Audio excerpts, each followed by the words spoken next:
Jesus, o Messias cristão. Um de seus discípulos sempre foi considerado culpado por sua morte. O motivo? 30 moedas de prata. Mas Judas realmente traiu seu mestre por dinheiro? Será que ele até mesmo existiu? É só analisar os evangelhos e outros suspeitos com motivos razoáveis emergem das sombras. Sacerdotes vingativos, um cruel governador romano, pregadores rivais e um príncipe assassino. Após 2000 anos, chegou a hora de reabrir esse caso.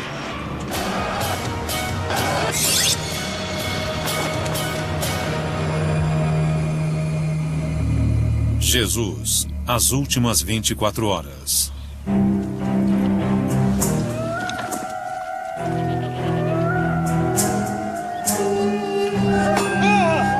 A crucificação de Jesus lançou uma religião que varreria o mundo.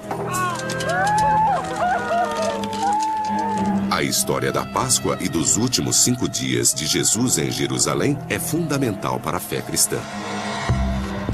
É a história de um Salvador inocente, Jesus Cristo, traído por um negociante inescrupuloso, Judas Iscariotes. Mas e se a história condenou o homem errado pela morte de Jesus?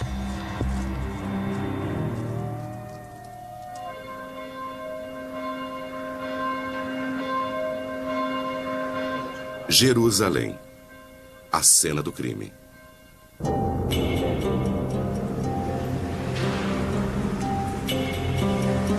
Em algum lugar dessas ruas, Judas deve ter aceitado dinheiro em troca da traição de seu mestre.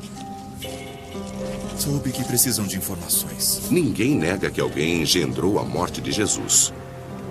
Mas estudiosos da Bíblia do mundo todo entram em discordância quanto à culpa de Judas. Acho que ao analisar uma figura como Judas, devemos nos perguntar se existe algum tipo de base histórica em relação a ele. É triste ver que a história cristã colocou cada vez mais culpa sobre Judas, e isso é fato. Aprendemos que Judas Iscariotes sai e faz uma barganha com o sacerdote dirigente. E eu acho que isso é muito histórico e faz todo o sentido.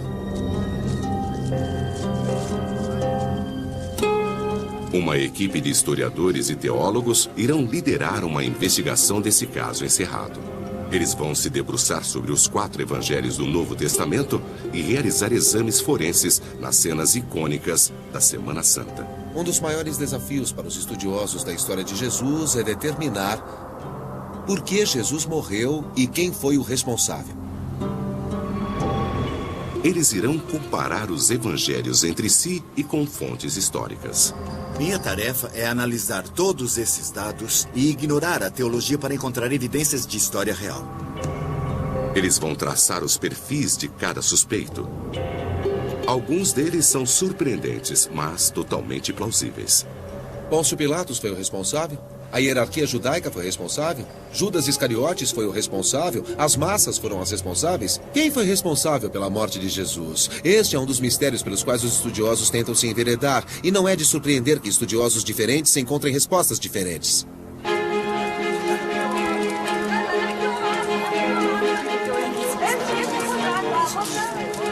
Domingo. 5 dias para a morte de Jesus. É a semana da Páscoa no ano 33 da era cristã. Do lado de fora dos portões de Jerusalém, Jesus chega com seu grupo de discípulos. Vejo Jesus como uma pessoa que tem uma energia carismática tremenda. As pessoas ficavam admiradas em sua presença e sabiam, quando estavam perto dele, que havia algo muito especial. Jesus é um entre as centenas de milhares de judeus que vieram de todos os cantos da Terra Santa para o festejo judaico mais importante do ano.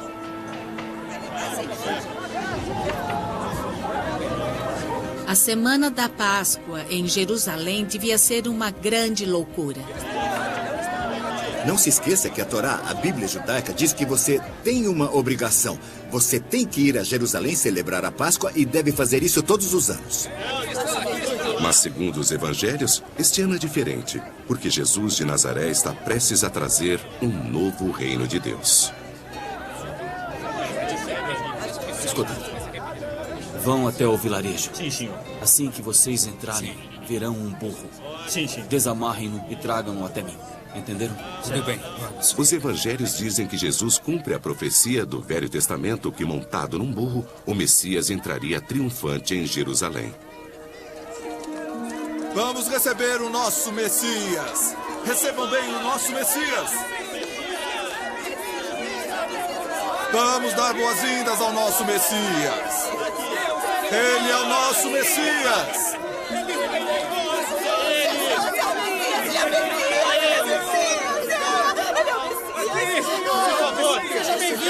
Por 3 anos, ele tem pregado sua mensagem de igualdade nos vilarejos da Galileia, no norte agrícola. Aqui em Jerusalém, ele atrai multidões ainda maiores.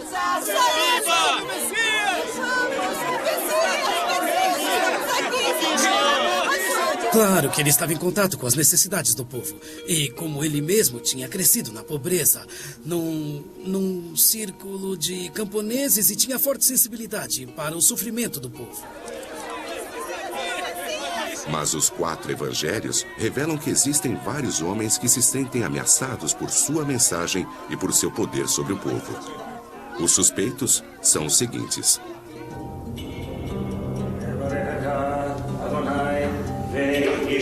Caifás, o sumo sacerdote do grande templo. Ele preside todos os assuntos religiosos em Jerusalém. Ele era um homem rico, um homem de privilégios, um homem de poder. Era a dinastia sacerdotal que dominava o primeiro século. Até mesmo Roma respeitava a autoridade que Caifás tinha dentro do templo. Roma manda aqui há 30 anos. Nesta semana da Páscoa, Caifás não pode tolerar qualquer perturbação da paz. Seu mestre romano não permitirá isso. Pôncio Pilatos, o governador romano, acaba de chegar de sua casa no litoral, na Cesareia. Ele não está aqui para desfrutar dos festejos. Ele está aqui para manter a lei e a ordem. Pobre Pilatos. Imagino que ele já está de mau humor quando chega à cidade. Ele aparece com cerca de 3.000 soldados. Ele é responsável por garantir que toda essa loucura aconteça de maneira organizada e que todos voltem para casa em segurança. E há outros em Jerusalém que querem Jesus fora do caminho.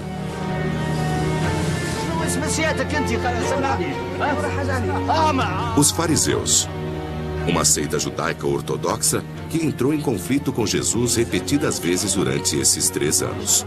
Os pregadores fariseus acham que Jesus é liberal demais e popular demais.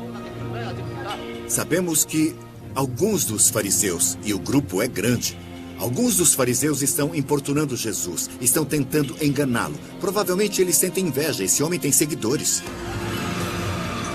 Mas mesmo alguns dos próprios seguidores de Jesus podem ter se cansado de seus ensinamentos pacifistas. Vários judeus de Jerusalém querem se rebelar contra os romanos que ocupam sua cidade. E, finalmente, Herodes Antipas, filho do rei Herodes o Grande. Antipas, governante da Galileia, vem caçando Jesus há meses. Suspeito que Antipas tenha tido seus próprios interesses em mente e queria apenas garantir que Jesus sumisse de maneira apropriada. Conforme a semana se desenrola, cada um dos inimigos de Jesus vai mostrar seu rosto. Segunda-feira. 4 dias para a morte de Jesus. Jesus vai diretamente ao grande templo de Jerusalém. Os historiadores dizem que compreender o que aconteceu aqui é a chave para descobrir quem entregou Jesus. Mestre, veja.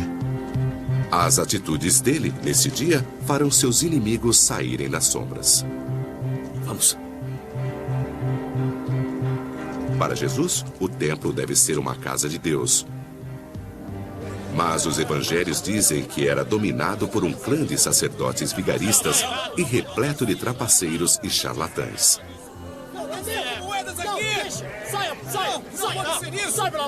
Existem várias provas nas fontes judaicas sobre ter cautela com os sacerdotes, porque os pesos deles não são exatos. Vamos! Paguem os impostos aqui! Aqui, paguem os impostos! No templo, os peregrinos podem apenas comprar animais para sacrifícios com moedas locais. Isso os deixa expostos à exploração por parte dos cambistas inescrupulosos. Solta ela! Deixa ele! Eu vim primeiro! Eu vim primeiro! Jesus teria ficado furioso. Uma coisa que sabemos sobre Jesus é que ele sempre lutou pelos desprivilegiados. As pessoas estavam sendo marginalizadas, jogadas na sarjeta da sociedade. Ele daria sua vida por elas. Ele ficaria furioso vendo esse povo ser trapaceado. Moedas! Aqui tem as moedas! Vamos! Troquem as suas moedas aqui! Não está escrito que minha casa deve ser uma casa de oração? Vocês a estão transformando num antro de ladrões! Não! O que você fez aqui? Tenha piedade! Isto aqui está parecendo um mercado! Estamos só tentando receber! Essa atitude de Jesus resume muito bem a mensagem que ele vinha pregando na Galiléia através de seu ministério, de que o status quo, os governantes que estão no poder, eram corruptos e que Deus iria derrubá-los e introduzir algo novo. Segundo a tradição do Evangelho, os governantes da época, os sumos sacerdotes do templo, ficaram revoltados com o protesto violento de Jesus. Que providências vamos tomar? Os sacerdotes permitiam que os cambistas operassem no templo e eles lucravam com esse embuste. Mas não foram apenas os sacerdotes que se ofenderam. Depois do incidente no templo, os romanos, os fariseus e Herodes Antipas tinham a munição de que precisavam para conspirar contra Jesus. Mas qual deles realmente entregou Jesus? Os evangelhos alegam que foi alguém de seu círculo interno. Judas Iscariotes. Quarta-feira. 2 dias para a morte de Jesus. Há 2000 anos, um homem acima de todos os outros tem sido culpado pela morte de Jesus, um de seus próprios discípulos, Judas Iscariotes. O caso contra Judas. Todos os 4 evangelhos alegam que Judas entregou Jesus aos sacerdotes por dinheiro. Eles não especificam onde ou de quem ele aceitou o suborno, mas os historiadores podem arriscar um palpite. A cidade de Jerusalém estava lotada naquela época do ano. Então teria sido fácil para Judas Iscariotes ir até a casa opulenta de algum sacerdote e falar com um criado. Encontrar alguém no portão e dizer: olhe, sei que estão interessados em conseguir informações. Eu tenho informações. Posso levá-los até ele. Moedas.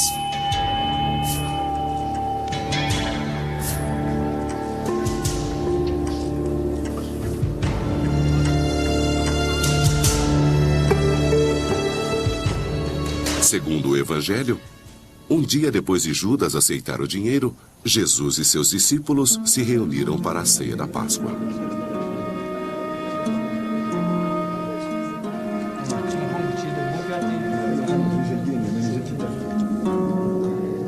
A última ceia é uma das cenas mais icônicas da tradição cristã. Aqui, Jesus previu a traição de Judas.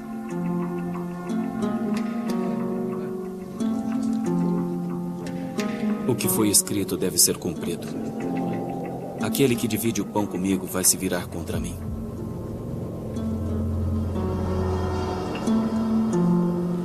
Um de vocês me trairá. Pergunte de quem ele está falando. É o homem a quem eu darei este pedaço de pão.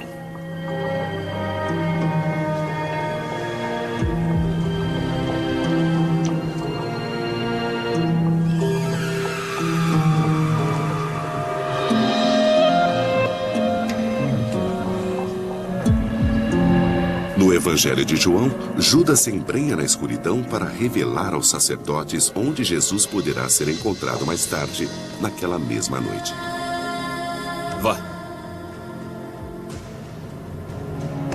Faça o que deve fazer. E faça rápido. Qual foi o motivo de Judas? Acho que ele era ganancioso. Acho que ele sentia amor pelo dinheiro. Acho que no fim ele se deixou dominar por um espírito do mal. Pode ter sido o desejo de Deus, algum tipo de providência. Talvez tudo tenha feito parte de um plano maior. É esse tipo de atitude que se vê nos evangelhos, na tentativa de aceitar um fato tão embaraçoso, que um dos 12 traiu Jesus. Mais tarde, naquela noite, no jardim Getsemane, nos arredores das muralhas da cidade, a profecia de Jesus se cumpre. O Senhor é capaz de tudo. Que este cálice seja afastado de mim, ó Pai. Pai, o Senhor é capaz de tudo, se quiser. Afaste esse cálice de mim.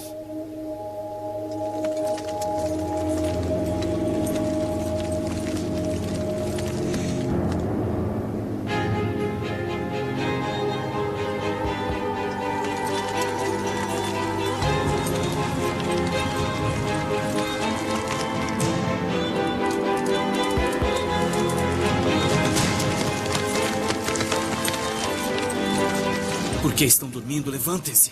O traidor está entre nós.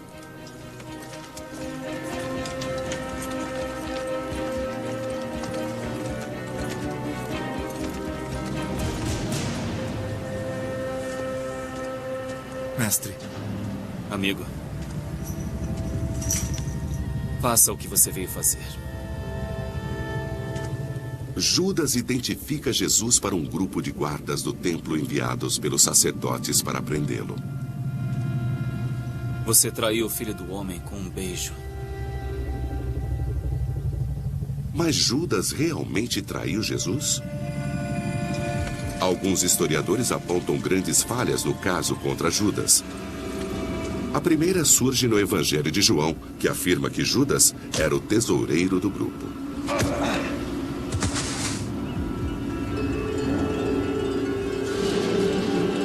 Ele faz parte do grupo, ele é um dos líderes.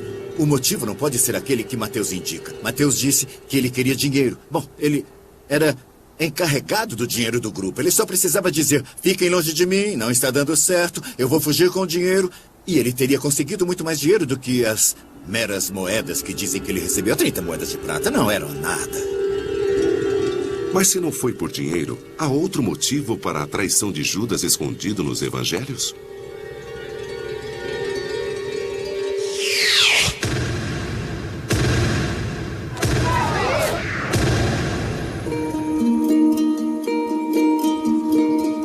Dias antes, a caminho de Jerusalém, Jesus fez uma promessa a Judas e aos outros discípulos. Eles, seus 12 escolhidos, governariam junto dele todo o novo reino de Deus na terra. Agora, preparem-se todos. Nós podemos imaginar que, conforme o tempo passava e não havia sinais de que esse reino chegaria, alguns deles devem ter sentido certa raiva, talvez, ou desapontamento. Portanto, não é de surpreender que pelo menos um dos 12 discípulos se decepcionasse e se virasse contra a causa.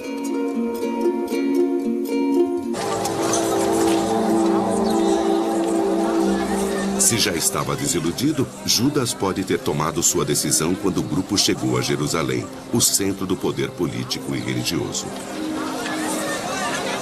Historiadores concordam que Jerusalém estava repleta de rebeldes políticos, desesperados para se verem livres dos dominadores romanos. Era muito fácil uma revolta ser iniciada e que as massas se exaltassem com a presença de líderes que pudessem comandá-las contra os romanos. Nós vemos Jerusalém como se fosse um vulcão. Ele ferve e alguma coisa vai entrar em erupção. Até os tradicionalistas acreditam que isso pode ter inspirado Judas a agir. A cidade estava em clima de rebeldia e Judas Iscariotes deve ter sido exposto a isso. E suspeito que isso tenha influenciado o seu modo de pensar. Imagino Judas Iscariotes ouvindo o povo dizer: o que o seu Jesus fez? Ele curou muita gente, mas será que vai acabar com a dominação romana? Ele vai conseguir mudar as coisas em Israel para melhor? Vocês se estão transformando num manto de ladrões! Quando Jesus invadiu o templo, Judas esperava que essa violenta demonstração fosse se transformar em rebelião de grande escala. Shhh, agora não, não! Judas vê Jesus no templo e pensa, ei, é o meu herói, ele conseguiu. Qual é o problema, Jesus? O que está fazendo agora? Não é hora de rezar, é o momento de atacar. É o momento de ganhar a batalha. Não entende que vem dizendo todo esse tempo que vai combater Satanás, que vai trazer o reino de Deus? Jesus, vai lá! A frustração de Judas em relação a Jesus pode explicar sua visita secreta a um agente dos sumos sacerdotes para entregar seu mestre? Se você se deparasse com Judas, enquanto ele estava a caminho de se encontrar com o agente dos sumos sacerdotes, e pudesse interceptá-lo e perguntar, Judas, como pode fazer isso? Como pode trair seu mestre? Acho que ele teria dito, eu o estou traindo? Foi ele que nos traiu. De qualquer forma, o Evangelho de Mateus atribui tamanho sentimento de culpa a Judas que ele se enforca. Mas será possível que os autores dos evangelhos tenham inventado não apenas o motivo para a traição de Judas, mas também o próprio Judas?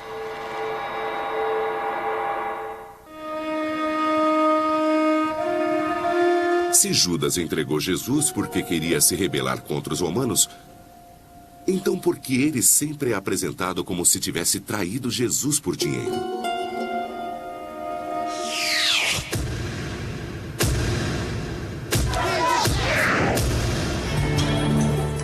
Quando os 4 evangelhos são analisados na ordem em que foram escritos, surge um padrão surpreendente.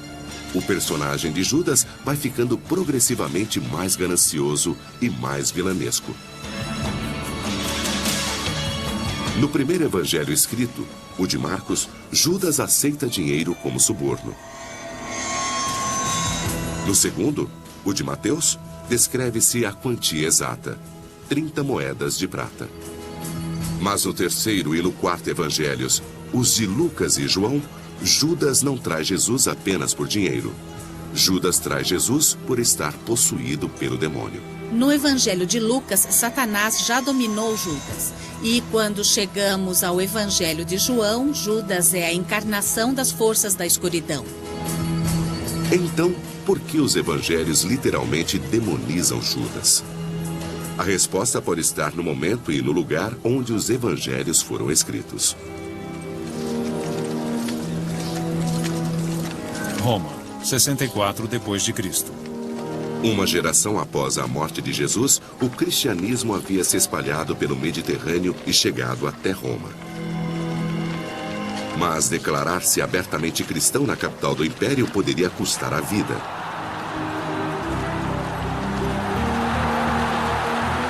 Crônicas romanas dizem que o imperador Nero usava cristãos como tochas humanas para iluminar seu jardim.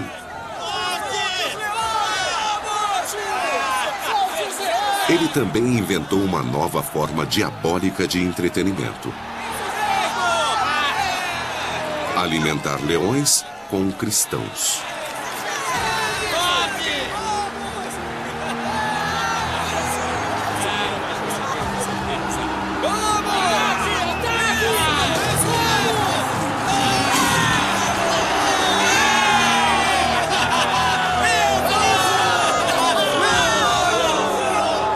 E os cristãos, considerados membros de uma seita que se desgarrara do judaísmo, não eram apenas perseguidos pelos romanos, eles também estavam sendo rejeitados por seus companheiros judeus. A igreja praticava uma perseguição intensa na época e, ao mesmo tempo, não era possível se proteger nas sinagogas, porque eles estavam sendo expulsos das sinagogas e considerados hereges.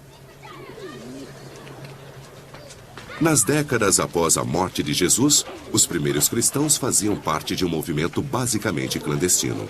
Eles se encontravam atrás de portas fechadas para compartilhar histórias sobre a vida e a morte de Jesus. Obviamente, essa perseguição dos cristãos influenciou a forma como os cristãos entendiam a si mesmos e as suas tradições. Quando os cristãos contavam histórias sobre Jesus sendo perseguido, julgado e executado, eles contavam tais histórias sob a lente das histórias de sua própria perseguição.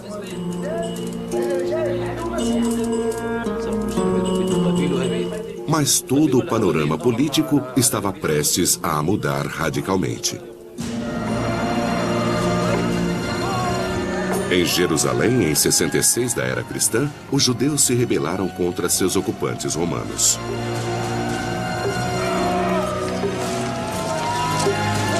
Em retaliação, centenas de milhares de judeus foram massacrados. A cidade santa foi incendiada e o grande templo foi demolido.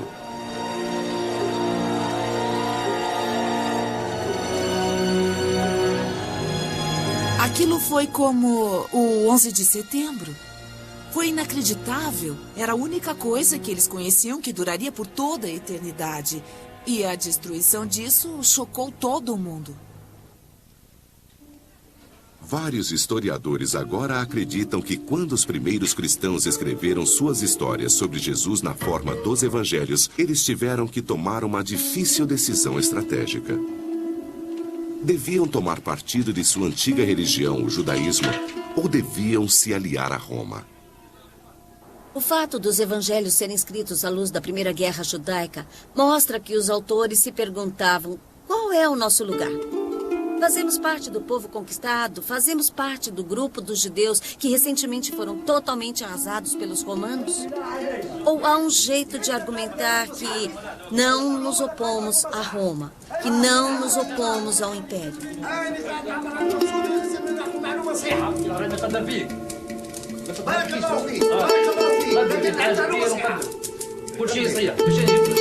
Se fosse politicamente eficaz para os autores do Evangelho uma aliança com Roma, uma forma de conseguir isso seria demonizando um importante personagem judeu na história de Jesus.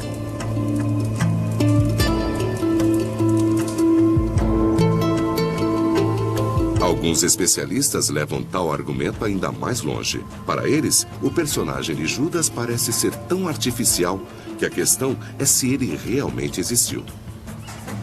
Todos temos que confrontar a questão. Judas é uma criação da história literária? Bem, podemos argumentar que sim. É necessário ter um protagonista como Jesus e também um antagonista que seria Judas.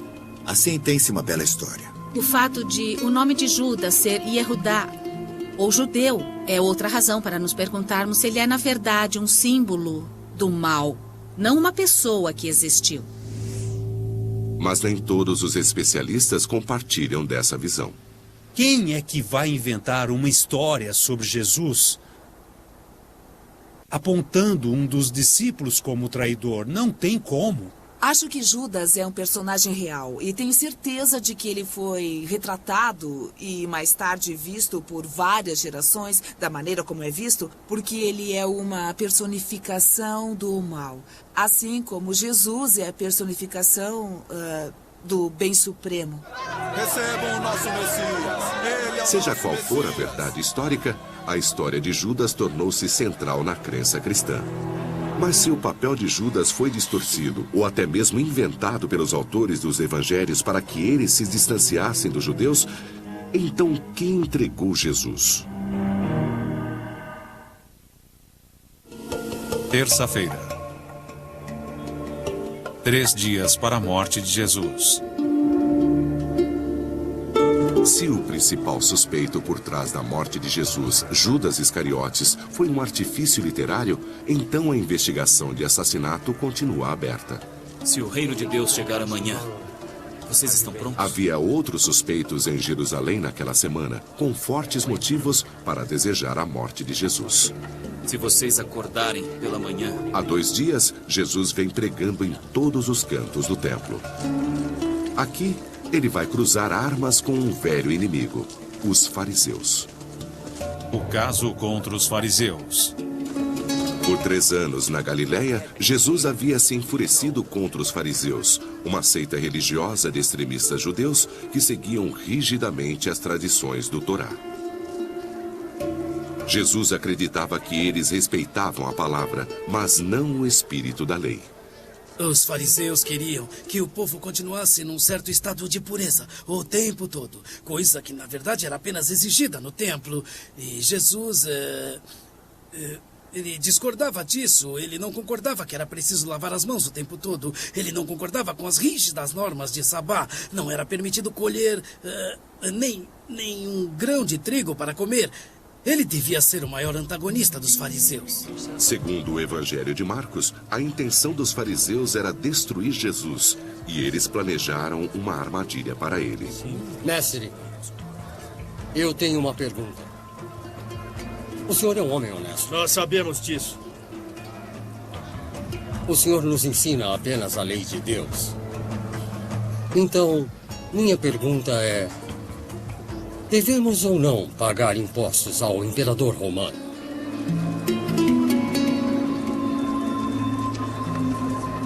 Os fariseus estavam tentando fazer Jesus rechaçar publicamente a ocupação romana e o imperador, um crime passível de morte. Seus hipócritas.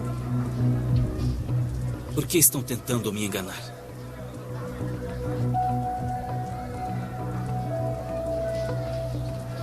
Deem-me uma moeda.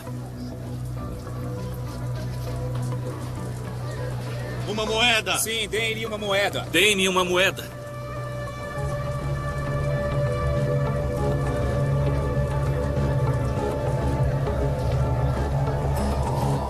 De quem é esta cabeça? De César! De quem é a cabeça, a inscrição? De César! Portanto, a César o que é de César, e a Deus o que é de Deus.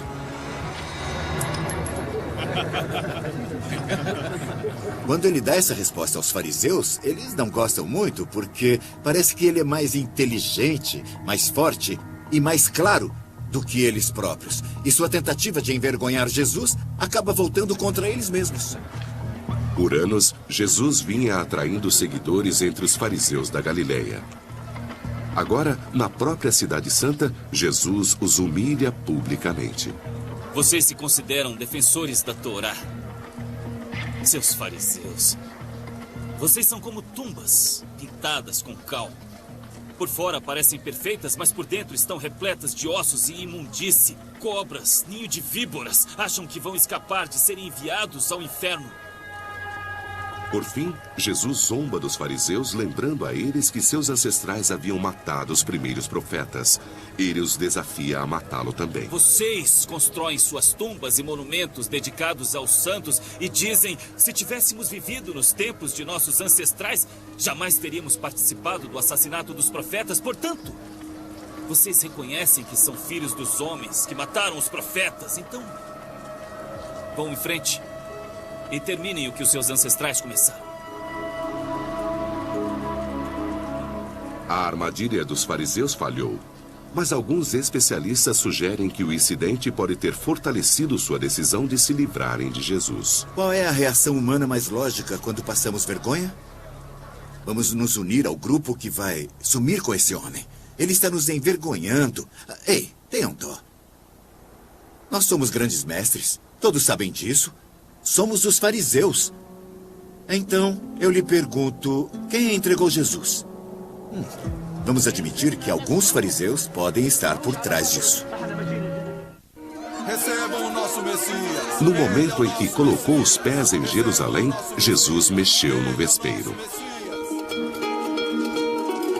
Se o traidor de Jesus foi Judas, os fariseus ou os agentes do templo, todos os evangelhos apontam para um único mentor por trás de sua prisão e assassinato: o sumo sacerdote Caifás. O caso contra Caifás. Notícias sobre a explosão de Jesus no templo chegaram aos ouvidos de Caifás. Esse homem está se tornando uma lenda. Precisamos encontrar um pretexto para prendê-lo e acabar com isso antes que vá longe demais. Eu acho que o que Caifás viu em Jesus e em seus seguidores na Galileia foi o perigo de suas ideias se espalharem pela Judéia também. Havia o perigo de uma grande rebelião estourar. Poderia acontecer de Caifás ser substituído como sacerdote junto com seu grupo. Se vamos prendê-lo, terá que ser antes do início dos festejos. Caso contrário, teremos que lidar com uma rebelião. Segundo todos os 4 evangelhos, na noite de quinta-feira, Caifás agiu. Quinta-feira. Um dia para a morte de Jesus. Os guardas do templo de Caifás prenderam Jesus no jardim de Getsemane e o trouxeram de volta para a cidade. Segundo 3 evangelhos, eles zombam e açoitam Jesus antes de arrastá-lo até as suntuosas instalações do sumo sacerdote.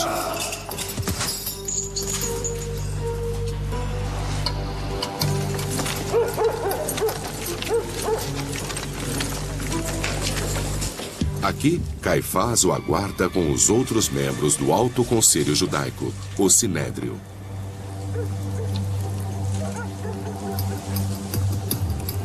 Você é o Cristo? Você é o filho do abençoado? Não vai responder? Segundo todos os evangelhos, menos o de João, o motivo de Caifás para prender e interrogar Jesus é simples. Caifás presidia o templo. Ele se inflamou pelo fato de Jesus ter invadido seu território e revirado as bancas dos cambistas.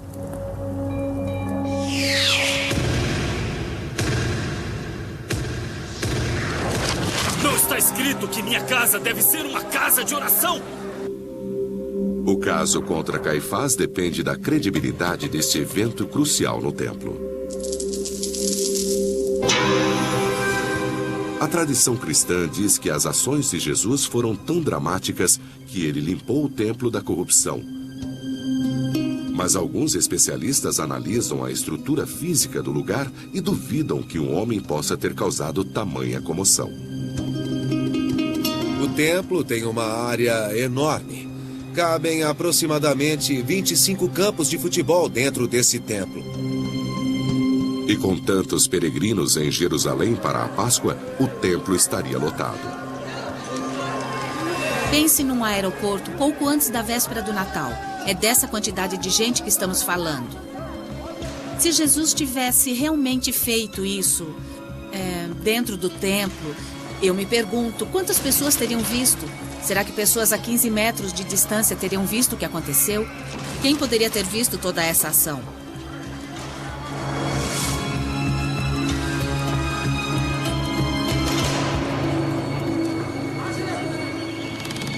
Outro motivo faz os especialistas questionarem a exatidão histórica do incidente no templo. Muitos estudiosos acreditam que os evangelhos foram escritos depois que o grande templo de Jerusalém foi destruído pelos romanos em 70 da era cristã.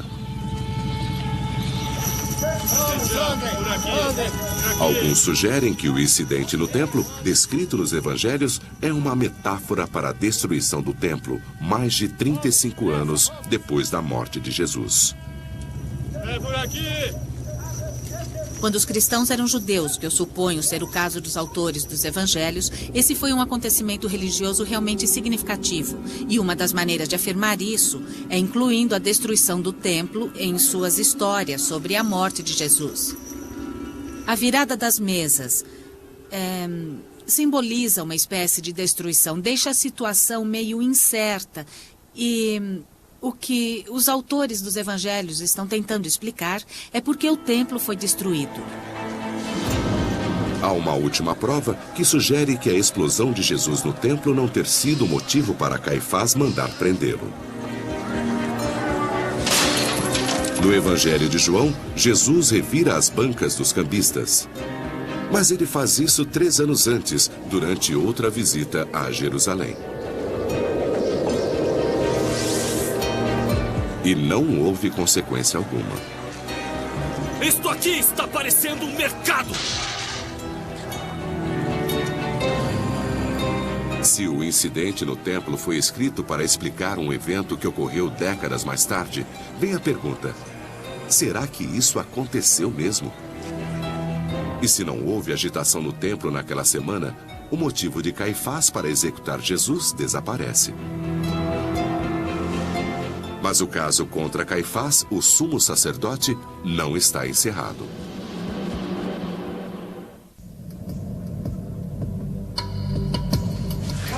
Após a prisão de Jesus, o sumo sacerdote Caifás interroga Jesus. Vem aqui, vamos. Segundo 3 dos 4 evangelhos, isso ocorre antes de um julgamento convocado especialmente pelo Sinédrio, o Conselho Judaico. Mas em apenas um dos evangelhos, o de Marcos, Caifás recebe a exata resposta que queria de Jesus. Você é o Messias? Você é o Filho de Deus? Eu sou. O sumo sacerdote diz, você é o Messias, o Filho de Deus? Jesus responde, eu sou. Esse é um momento fantástico. Ah! Precisamos chamar mais testemunhas! Todos nós ouvimos essa blasfêmia! Qual é o veredito? Culpado! O veredito de culpa dá aos sacerdotes a permissão de maltratar Jesus. Mas o Evangelho de Marcos representa o relato exato do que realmente aconteceu?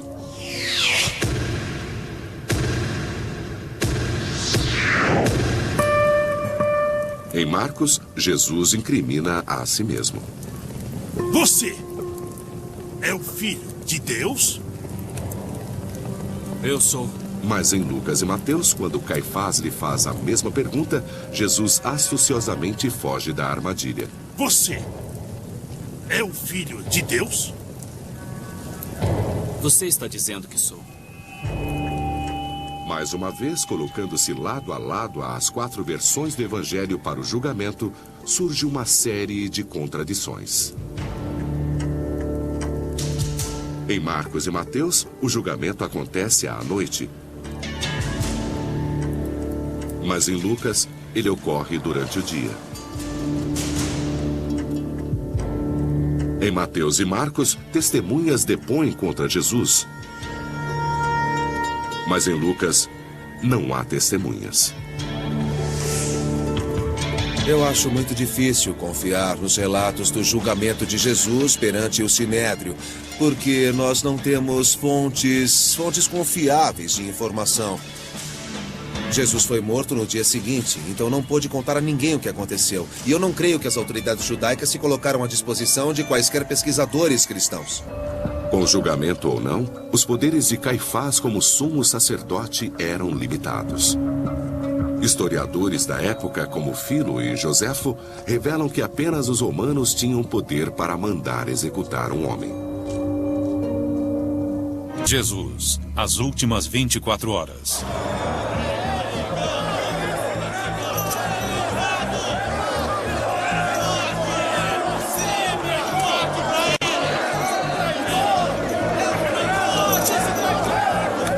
Jesus agora é vítima de outro julgamento, desta vez realizado por Pôncio Pilatos, que foi induzido pelo sanguinário Caifás e uma multidão de judeus que implora pelo sangue de Jesus.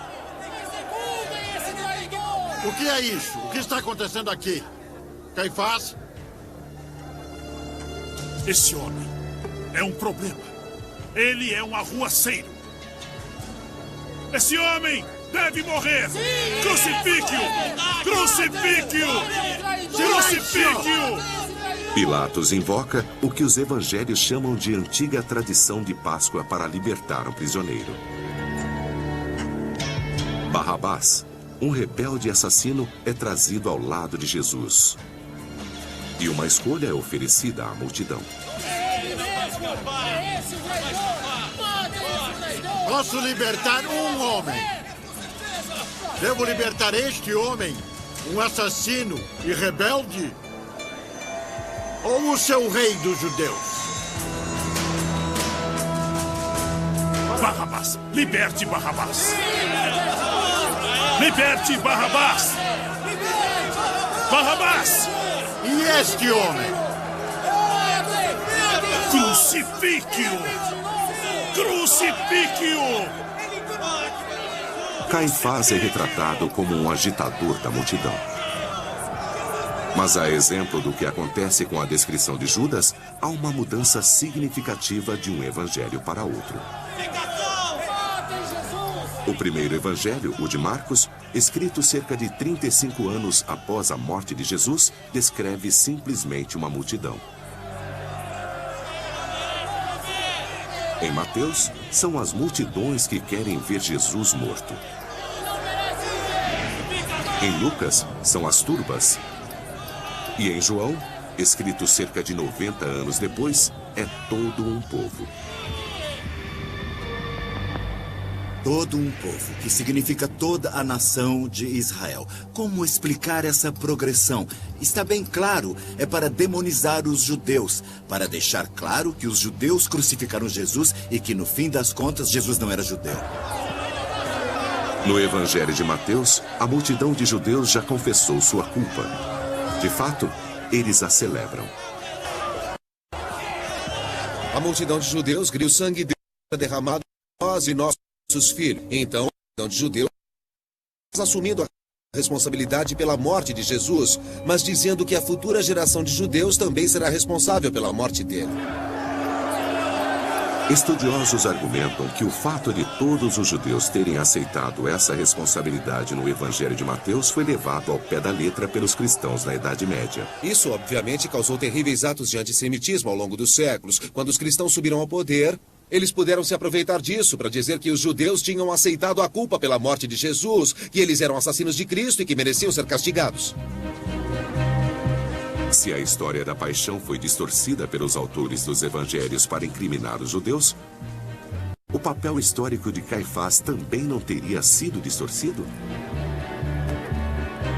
Se o julgamento pelos judeus foi inventado e a multidão diante de Pilatos exagerada, então talvez Caifás tampouco tenha sido o vilão sanguinário retratado no Novo Testamento.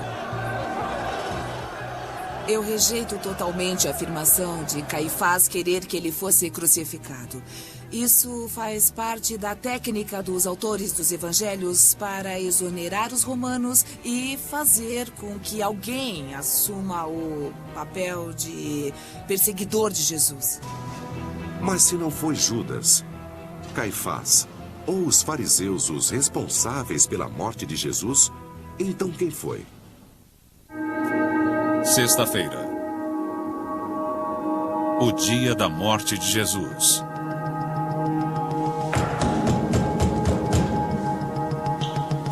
Amanhece no dia da paixão e Pôncio Pilatos é rudemente despertado.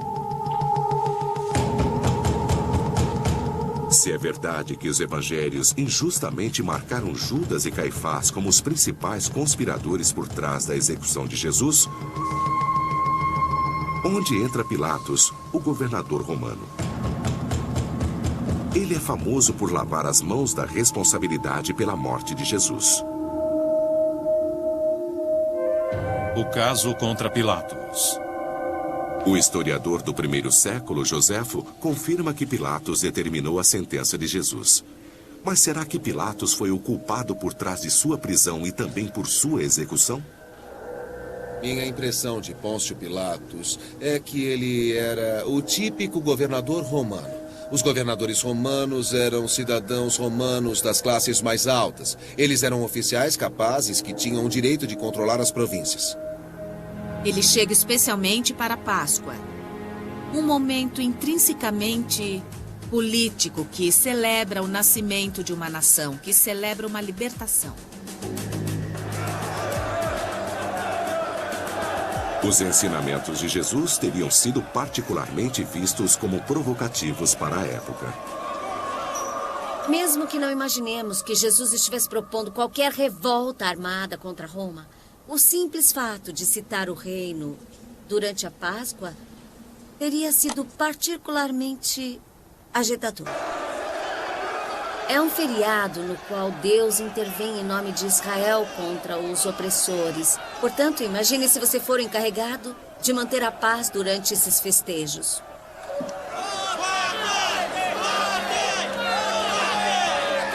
Pilatos e Caifás teriam sido velhos conhecidos. O que é isto? O que está acontecendo aqui? Caifás? O que é isso? Esse homem é um arruaceiro. Ele causa problemas aonde vai. Ele é uma ameaça à nossa nação. Então julguem-no por suas próprias leis. Tenho certeza de que ele não só era condescendente, como também desprezava o povo judeu. Chega!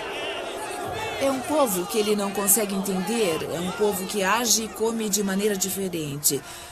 Mas, ao mesmo tempo, ele tem a sabedoria de qualquer governador, que sabe que para manter a ordem na sua região de domínio, ele não pode ser provocativo demais. Levem-no! Nos 4 evangelhos, Pilatos é descrito como se tivesse sido encurralado por sacerdotes judeus que estavam determinados a dar um fim em Jesus. Nós não temos autorização para executar um homem. Esse homem deve morrer. Crucifique-o! Crucifique-o!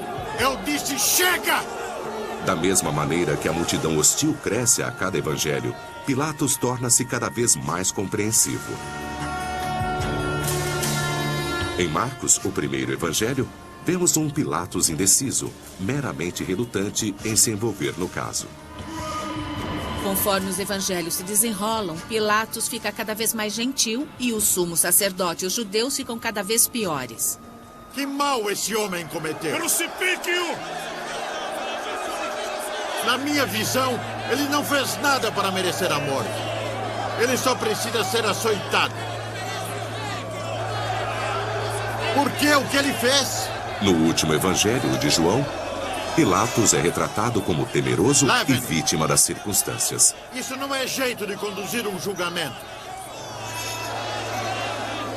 Atormentado pela multidão, ele leva Jesus para dentro do santuário de seu próprio palácio. Tragam uma cadeira.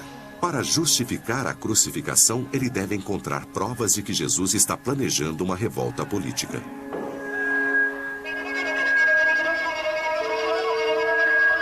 O que você fez? Seu próprio povo, seus próprios sacerdotes o trouxeram. Dizem que você se declara rei. Diga-me, eu não sou judeu. Você é o rei deles? Você é o rei dos judeus? Meu reino não pertence a este mundo. Se pertencesse, meus seguidores estariam lutando por mim neste momento. Não há dúvida de que se Pilatos fez perguntas a ele, pode ter sido para verificar se esse homem era louco ou não, pois se fosse louco, não representava um problema real. Ou talvez para ver se ele realmente possuía intenções políticas, para ver se, no geral, esse homem representaria um risco caso fosse libertado. Não há caso contra ele. Em João, Pilatos diz à multidão 3 vezes que Jesus é inocente. E por 3 vezes, a multidão o contraria. Você deve crucificá-lo. Você entende que eu posso mandar crucificá-lo? Ou tenho autoridade para libertá-lo? Você não teria autoridade alguma sobre mim se Deus não a tivesse concedido.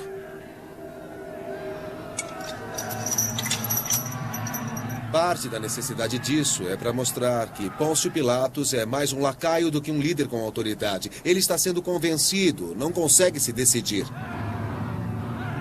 Pilatos hesita tanto nas escrituras cristãs para executar Jesus que no evangelho de João, Jesus precisa cutucá-lo e dizer: prossiga com isso, você é menos culpado do que o sumo sacerdote.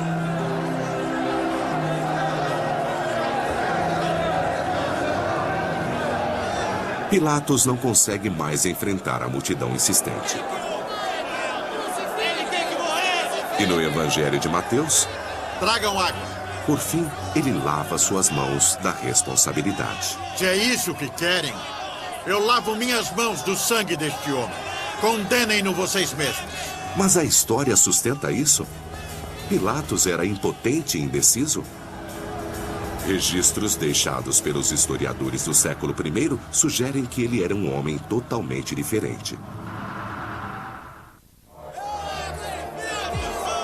Todos os evangelhos retratam o governador romano Pôncio Pilatos como uma figura fraca e indecisa que relutou em derramar o sangue de um homem inocente. Mas os historiadores do século I, Joséfo e Filo, pintam um quadro muito diferente. Ele foi um dos poucos, se não o único governador a ser convocado a ir a Roma por tratar o povo com brutalidade excessiva. Para quem está num regime colonial brutal, é significativo ser tão brutal que acaba sendo chamado de volta ao quartel-general. Os autores dos evangelhos cristãos os escreveram décadas após a morte de Jesus, quando Roma dominava as terras sagradas. Será que eles mascararam o personagem de Pôncio Pilatos para caírem nas graças dos romanos? Gostaríamos de conhecer a verdadeira posição de Pilatos. O escritor judeu da época, Filo, descreve Pilatos como inflexível, teimoso e cruel, com uma mistura de obstinação e determinação. Joséfo entra em maiores detalhes.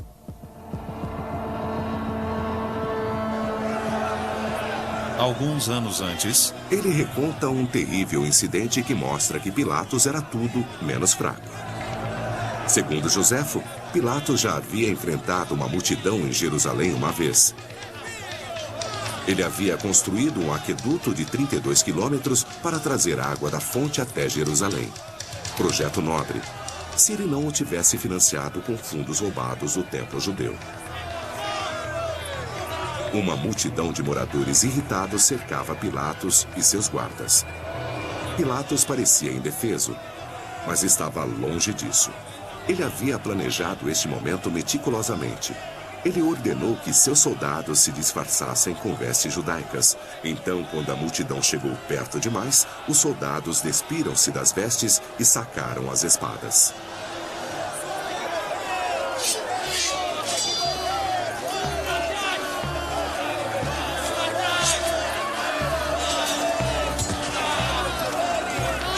Se pudermos acreditar nesse relato, então fica difícil imaginar o Pôncio Pilatos retratado nos evangelhos. Então temos Pôncio Pilatos, uma figura histórica sedenta por sangue, dizendo: eu não acho que Jesus tenha feito nada errado, não vou condená-lo. Por que vão me obrigar a executá-lo? Mas tudo bem, fiquem sabendo que eu lavo as minhas mãos. Qual era o verdadeiro Pilatos? O burocrata medroso ou o bruto militarista? Devemos confiar nos evangelhos ou nos antigos autores como Joséfo e Filo?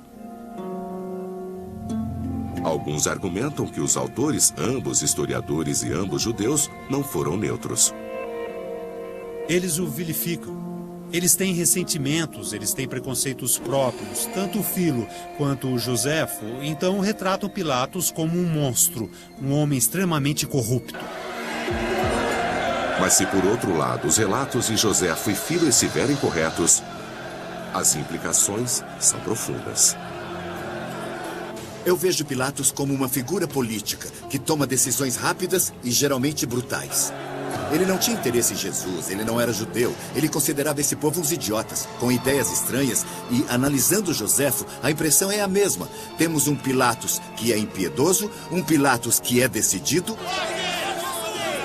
Portanto, a intenção de mascarar Pilatos não é histórica, mas sim uma tentativa de possibilitar que os evangelhos tenham êxito nos mundos grego e romano. Se Pôncio Pilatos era brutal e não medroso, isso dá uma definição totalmente diferente ao relacionamento entre Pilatos e Caifás. Sabe que não vou tolerar qualquer agitação. Eu sei. Estamos sabendo desse profeta Jesus. Ele vai causar problemas? Imagino Caifás dizendo: olhe, nós dois sabemos que Jesus não é uma pessoa politicamente perigosa. É tudo conversa. Às vezes palavras levam a ações. Sabemos que seus seguidores não andam armados. É verdade que ele tem entusiasmado um pouco as multidões. Se eu trouxer Jesus aqui, você promete não fazer mais nada? E Pilatos teria dito: você tem 15 minutos para trazê-lo até mim. Não tenho todo o tempo do mundo. Vamos dar um fim nisso agora mesmo.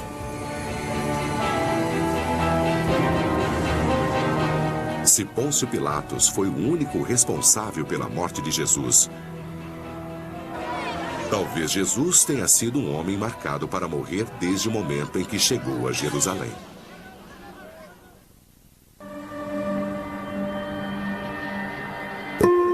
Se os historiadores do século I estiverem certos e Pôncio Pilatos foi um governador perverso e impiedoso, ele poderia estar rastreando os passos de Jesus desde o momento em que entrou em Jerusalém no domingo de Ramos? Os especialistas estimam que Pilatos levou cerca de 3.000 soldados romanos para Jerusalém naquela semana. A função deles era ficar de olho nos encrenqueiros, e Jesus se encaixava muito bem nessa descrição. Claro que os romanos não falavam aramaico, mas se centenas de milhares de pessoas de repente espalhassem folhas de palmeira diante de uma pessoa montada num burro e dissessem que ele era o Messias, não seria preciso falar aramaico para saber que quando alguém fala Messias, está se referindo ao rei dos judeus. E se foram os soldados romanos, não os sacerdotes, que denunciaram a agitação no templo? O templo ficava às sombras da fortaleza romana de Antônia. Então pode ser que Pilatos, não Caifás, tenha sido o principal responsável pela prisão de Jesus. Há pistas sugestivas no Evangelho de João. Segundo João, soldados romanos participaram da prisão de Jesus no jardim de Getsêmani. Se romanos estavam presentes, então é provável que Pilatos estivesse dando as cartas.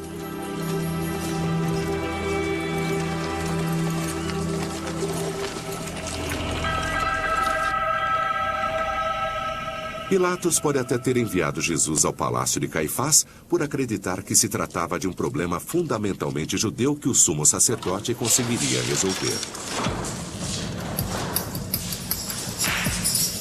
O Evangelho de João traz um relato muito diferente do encontro de Jesus com Caifás naquela noite.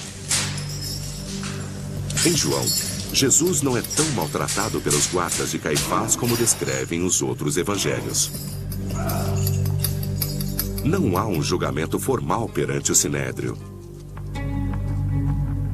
Em vez disso, Jesus se encontra a sós com Caifás. Se Pilatos mandou prender Jesus e o enviou a Caifás por ser um problema essencialmente judeu, é possível que Caifás tenha tentado encontrar um jeito de liberar Jesus?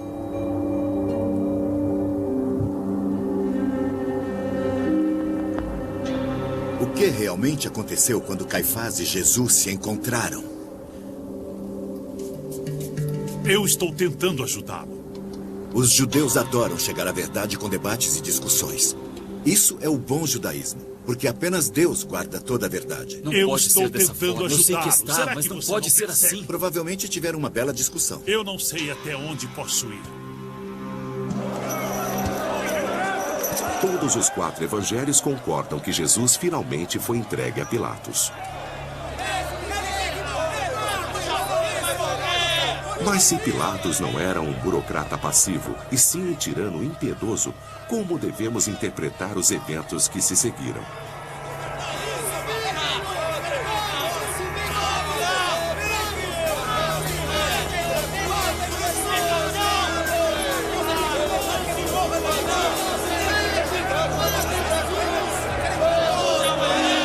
Silêncio!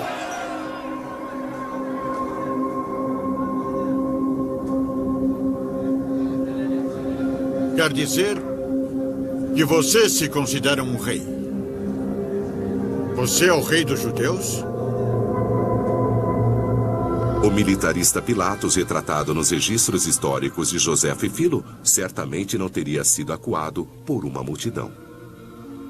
Eu não acho que havia uma multidão no julgamento de Jesus perante Pilatos. Não havia ninguém presente para tomar notas, então os autores dos evangelhos não sabem o que aconteceu. Só mais tarde, historiadores cristãos inventaram que a multidão de judeus clamou pela crucificação, e então Pilatos cedeu ao desejo dela. E contrariando as escrituras, se não havia uma multidão, o que dizer da existência de Barrabás? Se Barrabás era mesmo um rebelde, eu ficaria surpreso se ele ainda estivesse vivo. Mas ele, estando vivo ou não, jamais seria libertado, por qualquer razão. Barrabás deve ter sido relativamente insignificante, alguém que não preocupava muito Pilatos. Ele foi preso durante uma rebelião na qual ocorreu um assassinato. É isso que os evangelhos nos contam. Na minha opinião, Barrabás é um ótimo exemplo de personagem fictício. O fato de a multidão estar exigindo que o criminoso seja libertado e que o humilde Jesus seja condenado é outra forma encontrada pelos autores dos evangelhos para vilificar o povo judeu. Então, talvez seja possível que Barrabás jamais tenha existido. Se não havia uma multidão de judeus clamando pela execução de Jesus, nem Barrabás. Se os soldados romanos prenderam Jesus e ele foi julgado por Pilatos, o impiedoso governador romano, então o peso da culpa não mais recai sobre os suspeitos judeus.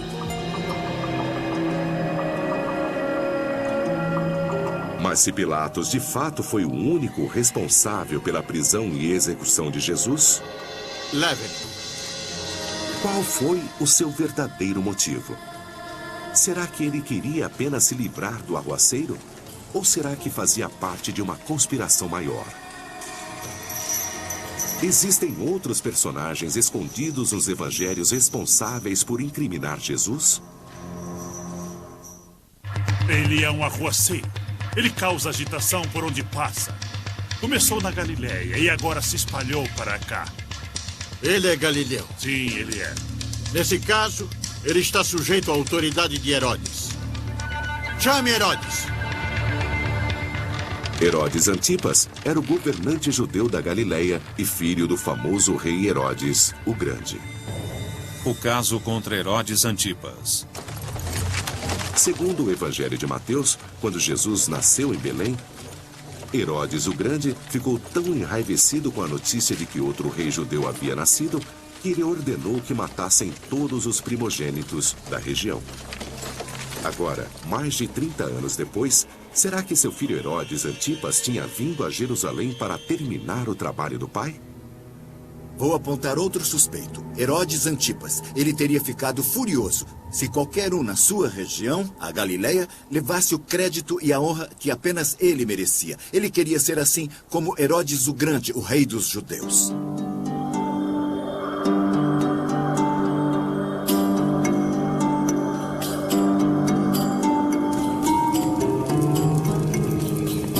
Herodes Antipas, embora fosse um príncipe judeu, reinava apenas segundo a lei dos romanos. Ele havia sido educado em Roma e parecia mais interessado em cair nas graças do imperador e satisfazer seus próprios prazeres do que em servir a seu povo.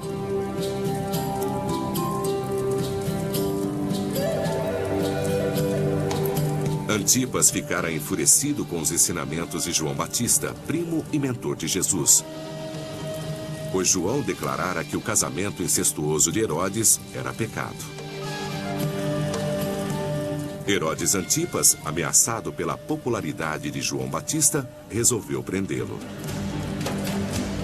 O Evangelho de Marcos relata que após sua enteada Salomé encantar os convidados de um banquete com uma dança sensual, ela exigiu uma sombria recompensa. A cabeça de João numa bandeja.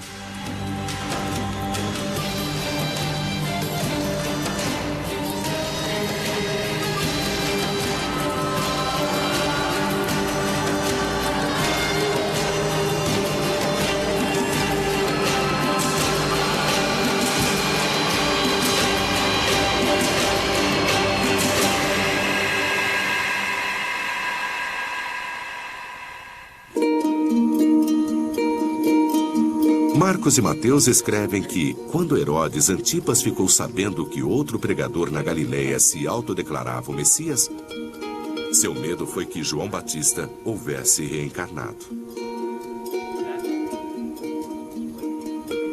Acho que Herodes ficou apreensivo e preocupado com o fato de que o espírito de João havia retornado, mais poderoso do que nunca, e que operava em Jesus. Então eu acho que ele tinha motivos para se preocupar. Acho que Herodes Antipas teria adorado se livrar de qualquer um que lhe causasse algum problema, reunisse multidões ou não reconhecesse que ele próprio era o rei dos judeus. O Evangelho de Lucas diz que quando Jesus começou a reunir cada vez mais discípulos à sua volta, Herodes saiu ativamente em sua caça.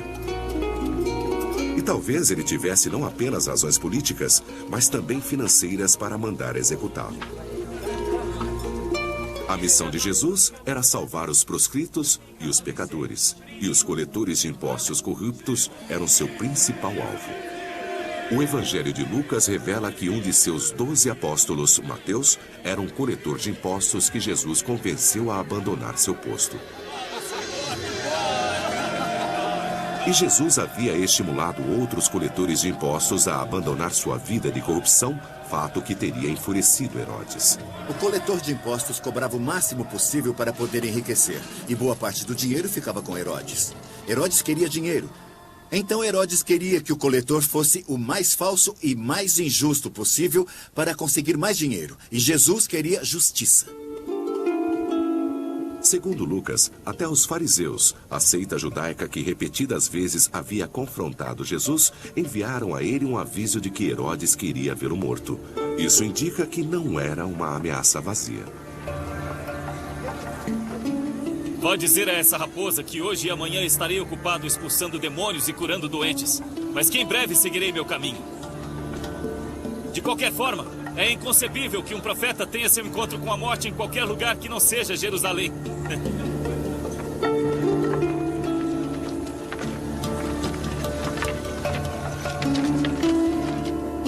Será que o Evangelho de Lucas está correto? Será que Herodes finalmente alcançou Jesus em Jerusalém? Eu acho que ele provavelmente queria se encontrar com Pilatos em Jerusalém para incentivá-lo a dar um fim em Jesus, porque isso seria perfeito para Herodes Antipas. Ele não precisaria mandar executar um pregador e curandeiro tão popular. Podia deixar isso com os romanos. O Evangelho de Lucas é o único que diz que Jesus não passou por 2 julgamentos, mas 3. Mas que prazer. Há muito tempo eu queria conhecê-lo. Mostre-me um milagre. Eu gostaria tanto de ver um milagre. Mostre-me um milagre. Só um pouco de magia.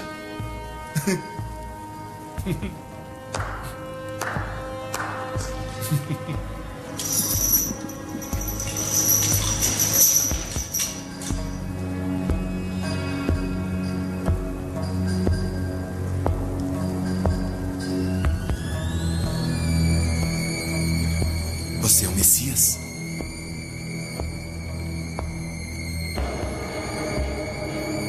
Você é o Filho de Deus?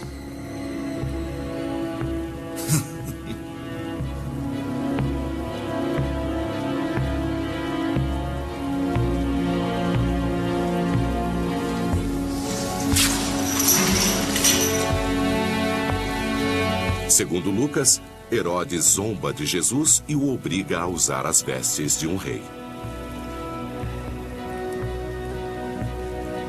Você está parecendo um rei agora. Ele não parece um rei?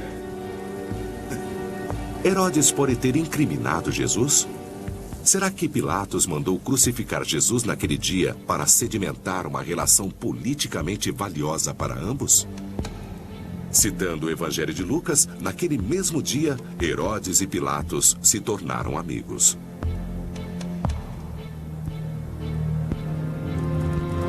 Há uma última evidência possível para esta teoria. Em 1886, o túmulo de um monge foi escavado por arqueólogos no Egito. Dentro dele, foi descoberto um fragmento de um 5º evangelho perdido. O Evangelho segundo Pedro. O Evangelho de Pedro é um dos mais interessantes evangelhos fora do Novo Testamento. E, infelizmente, não temos o texto completo, apenas um trecho. Mas esse trecho é interessante porque no julgamento de Jesus, não é Pôncio Pilatos que ordena a morte de Jesus, mas sim Herodes Antipas. Leve-me.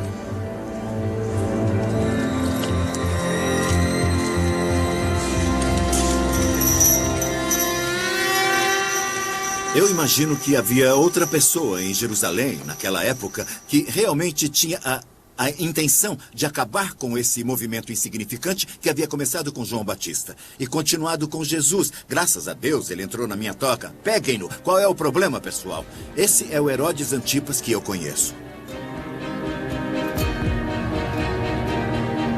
Um governador brutal e interesseiro e um príncipe corrupto e devasso. Será que esses dois homens impiedosos bolaram uma trama para matar Jesus? As evidências são fortes. Se essa for a verdadeira história, então os autores dos evangelhos, na sua tentativa de caírem nas graças de Roma, ergueram um véu sobre os verdadeiros acontecimentos daquele dia. Mas há outro personagem nos evangelhos que tinha um motivo totalmente diferente para ver Jesus sofrer e morrer. Será que os acontecimentos da Semana da Paixão fizeram parte de um plano divino, sendo o próprio Jesus o mentor de tudo?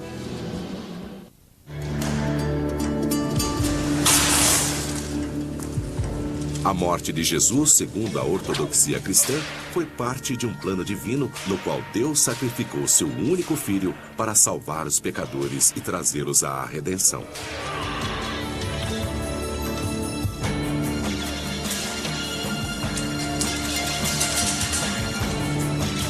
Mas e Jesus, o homem? Ele foi apenas um ator nesse drama? Ou, na verdade, foi o mentor de sua própria morte? O caso contra Jesus. Ao pensarmos nos possíveis responsáveis pela morte de Jesus, nós não devemos nos esquecer de que o principal ator em todas essas situações é o encarregado de todo o plano. Eu vou lhe perguntar uma coisa. Quem o povo diz que eu sou? Dizem que é o Messias. A caminho da Cidade Santa, Jesus revela a seus discípulos que vai morrer em Jerusalém. Eu vou passar por um grande sofrimento. Os anciãos, os sacerdotes, os doutores da lei vão me condenar. E todos vão me matar. Mestre, o senhor não vai morrer. Vocês não sabem. Pensam como homens, não como Deus. Há pistas de que, para Jesus, isso representava mais do que uma profecia. Será que o próprio Jesus estava controlando os acontecimentos? Há provas de que Jesus tomou providências para preparar as coisas. Ele tinha aliados, auxiliares. Então, eles o auxiliaram a conseguir o burro com o qual ele entra na cidade. Vão até o vilarejo. Sim, senhor. Assim que entrarem, vocês verão um burro. Sim, senhor. Desamarrem-no e tragam-no até mim. Entenderam? Sim. Essa entrada triunfante teria sido um ato deliberado de provocação contra as autoridades religiosas e os soldados romanos? Não está escrito que a minha casa deve ser uma casa de oração? Se realmente aconteceu, o incidente no templo parecia elaborado perfeitamente para provocar. Isto aqui está parecendo um mercado! Assim como seus confrontos públicos com os fariseus. Vocês acham que podem escapar do inferno? Será que Jesus estava fugindo deliberadamente das autoridades, preservando-se para um último e espetacular ato de insurreição no final da Semana da Páscoa? Jesus devia saber que havia esse risco, mas ele preferiu ficar. Ele poderia ter fugido, ele poderia ter escapado noite adentro e voltado para a Galileia, mas ele preferiu ficar. Então, de certa maneira, ele realmente orquestrou os eventos que levaram à sua crucificação. Nos evangelhos de Lucas e Marcos, há provas de que a última ceia fazia parte de um plano que Jesus vinha elaborando há algum tempo. Irmãos, aproximem-se, venham aqui. Vão à cidade. E haverá um homem à sua espera. Ele estará carregando uma jarra de água. Sigam-no. Ele vai indicar uma casa. Bem, ele manda seus discípulos encontrarem um agente seu na cidade que está esperando uma ceia especial para poder preparar a sala para a ceia clandestina de Páscoa. Digam a ele que o mestre perguntou onde fica a sala. Ele vai lhes mostrar um quarto no andar de cima. Esperem por mim. Entenderam? Sim, senhor. Ótimo. Isso nos faz pensar que ele planejou tudo. É tudo uma estratégia. Se Jesus planejou a última ceia e todos os eventos da Semana da Paixão, como ele conseguiria engendrar um confronto final com as autoridades? Ele precisaria de um cúmplice que vazasse os detalhes do momento e do lugar onde ele poderia ser encontrado.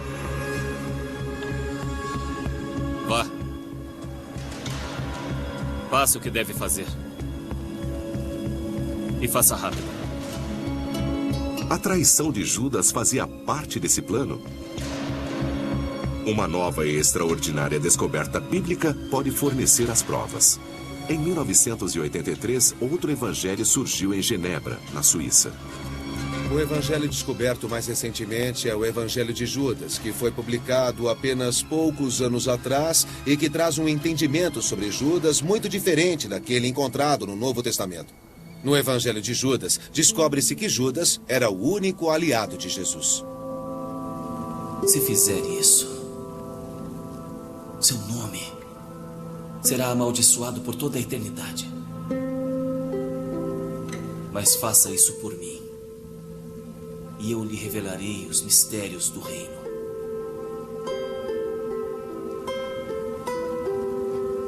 Não posso, mestre. Por favor. Não me obrigue a fazer isso. Eu também desejo que esse fardo seja retirado de mim. Mas eu sei que é a vontade de Deus que deve ser feita. Você se sobressairá a todos eles. O Evangelho de Judas não é aceito como cânone por muitos. Mas se for válido, significa que Jesus insistiu para que Judas o traísse, e tal fato exoneraria Judas. Se a traição foi elaborada pelo próprio Jesus, a cena no jardim de Getsemane tem um significado radicalmente diferente. Nesse lugar, segundo o Evangelho de Marcos, Jesus roga a Deus que o poupe do sofrimento que ele sabe que o aguarda. Pai, o Senhor é capaz de tudo.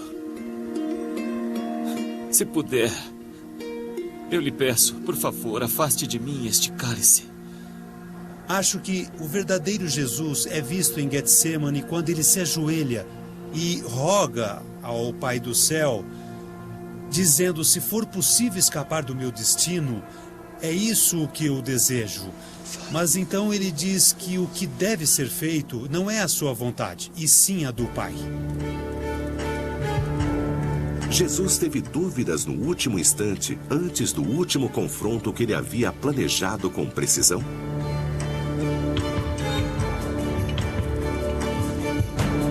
O jardim de Getsemane ficava numa montanha com vista para Jerusalém. Mesmo à noite, os guardas não poderiam ter se aproximado sem serem vistos. Provavelmente eles estariam carregando tochas porque precisavam enxergar o caminho. O relato é que eles podiam chegar portando facas ou espadas, e ele pôde vê-los chegar. Então por que ele fica parado? Por que ele não foge para o deserto? Ele jamais seria encontrado.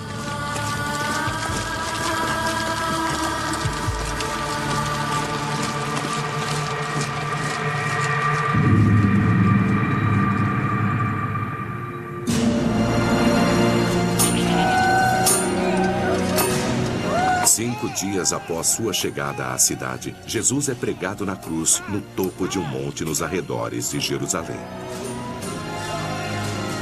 Se ele havia planejado esse momento ou não, quando sua hora finalmente chega, Jesus sente os tormentos de um homem comum. Na cruz, Jesus grita: Eli, Eli, lama sabachthani. Meu Deus, por que me abandonaste? Acho que vemos o verdadeiro Jesus naquele momento, angustiado, não desejando verdadeiramente seu próprio sofrimento e morte, mas compreendendo que é assim que deve ser. E ele está disposto a aceitar. A crucificação de Jesus ainda é o símbolo mais poderoso da fé cristã. Mas quem realmente engendrou a morte de Jesus? Os autores dos evangelhos culpam o infiel Judas, que entregou seu mestre a sacerdotes coniventes, e o alto sacerdote Caifás por agitar a multidão que clama pela morte de Jesus. Mas os evangelhos também falam das brigas de Jesus com seus rivais, os fariseus, e dão pistas de que havia militantes secretos em seu próprio grupo. Registros históricos apontam o dedo da suspeita para o brutal e impiedoso Pôncio Pilatos. E o devasso príncipe Herodes Antipas tinha um motivo para matar Jesus que perdurava por gerações. Ao reexaminar os evangelhos no contexto da época precária na qual foram escritos, ao compará-los um com os outros, já que não contam exatamente a mesma história, ao confrontá-los com outras crônicas históricas, quem afinal incriminou Jesus? A derradeira investigação de assassinato não é mais um caso simples de solucionar.